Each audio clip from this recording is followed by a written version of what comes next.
दोस्तों, खुश रहने के लिए क्या चाहिए? आप बताइए। क्या पैसा चाहिए या आपके पास बहुत बड़ी नौकरी हो या बहुत सारे आपके पास रिश्ते हों? नहीं, कई बार इंसान के पास सब कुछ तो होता है, फिर भी वो कभी हैप्पी नहीं होता। कई बार जिसके पास बहुत कम होता है, छोटी सी बात पे भी स्माइल देता है। आखिर फ़र्क कहाँ है? आज की कहानी शायद आपको इसका आंसर दे। एक छोटे से शहर में मोहन नाम का एक आदमी रहता था। मोहन की ज़िंदगी बिल्कुल आसान नहीं थी। उसकी जो नौकरी थी बहुत ही सिंपल थी। घर छोटा सा था, कमाई जो थी वो लिमिटेड थी। हर महीने खर्च पूरे करने के बाद उसके पास बहुत कम पैसे बचते थे। लेकिन मोहन की एक हैबिट थी कि वो छोटी छोटी जो बातों में ही अपनी हैप्पीनेस ढूंढ लेता था।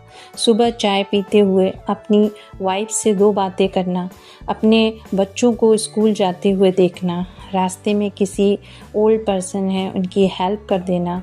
उसे इन छोटी जो चीज़ें थी ना उसमें बहुत खुशी मिलती थी।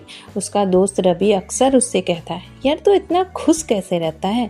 मेरी तो कमाई तुझसे ज़्यादा है, मेरे पास अच्छा घर है, फिर भी मैं बहुत परेशान रहता हूँ। मोहन मुस्कुरा कर कहता, क्योंकि तू खुशी को ढूंढता है और मैं खुशी को फील करता हूँ। रवि उसकी बात समझ नहीं पाता। कुछ दिनों बाद मोहन की नौकरी चली गई। अब उसके घर की स्थिति और मुश्किलें बढ़ गई। लोगों ने सोचा अब तो मोहन भी परेशान रहेगा, लेकिन मोहन ने खुद से कहा, नौकरी गई है, मेरी ज़िंदगी नहीं। उसने काम की तलाश शुरू कर दी। कई जगह गया, कई जगह से उसे बस मना ही हो गया। लेकिन रात को घर लौटकर बच्चोों के साथ बैठता तो मुस्कुराता।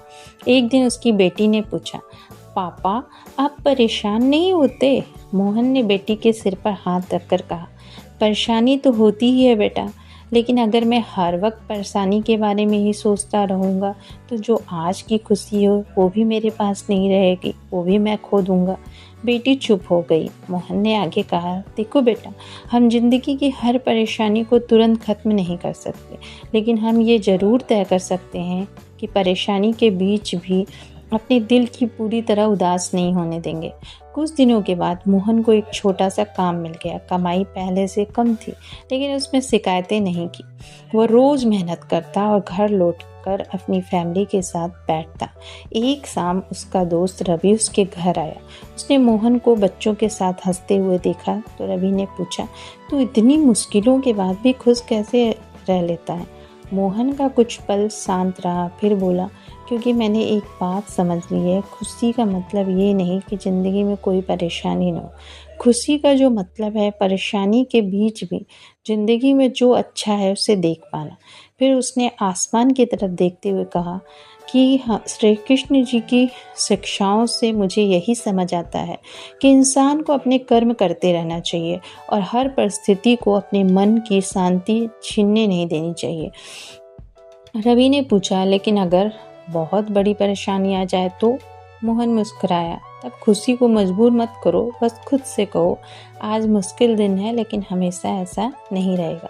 फिर जो तुम्हारे हाथ में है वो करो, बाकी वक्त पर छोड़ दो। दोस्तों, हम अक्सर खुश रहने के लिए किसी बड़े कारण का इंतज़ार करते हैं। सोचते हैं नौकरी मिल जाएगी तो खुश रहेंगे, पैसा आ जाएगा तो खुश रहेंगे, घर बन जाएगा तो खुश रहेंगे, सब लोग हमारी इज्जत करेंगे तो खुश रहेंगे।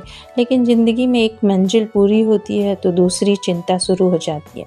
इसलिए खुशी को भविष्य की शर्त मत बनाइए। आज जो आपके पास है उसकी कद्र करना सीखिए। परिवार के साथ बैठने का मौका है तो बैठिए, माँ बाप की आवाज़ सुनने का मौका है तो सुनिए, बच्चे आपके पास हैं तो उनके साथ हंसिए। और अगर आज ज़िंदगी मुश्किल है तो खुद से बस इतना कहिए, मैं इस परेशानी से गुजर रहा हूँ लेकिन मैं अकेला नहीं हूँ और ये वक्त भी हमेशा नहीं रहेगा। याद रखिए, खुश रहने के लिए ज़िंदगी का परफेक्ट होना ज़रूरी नहीं है। कभी कभी इम्परफेक्ट लाइफ में भी छोटी छोटी खुशियाँ छिपी होती हैं, बस उन्हें पहचान कर आगे बढ़ें और अपनी नज़र को बदलें।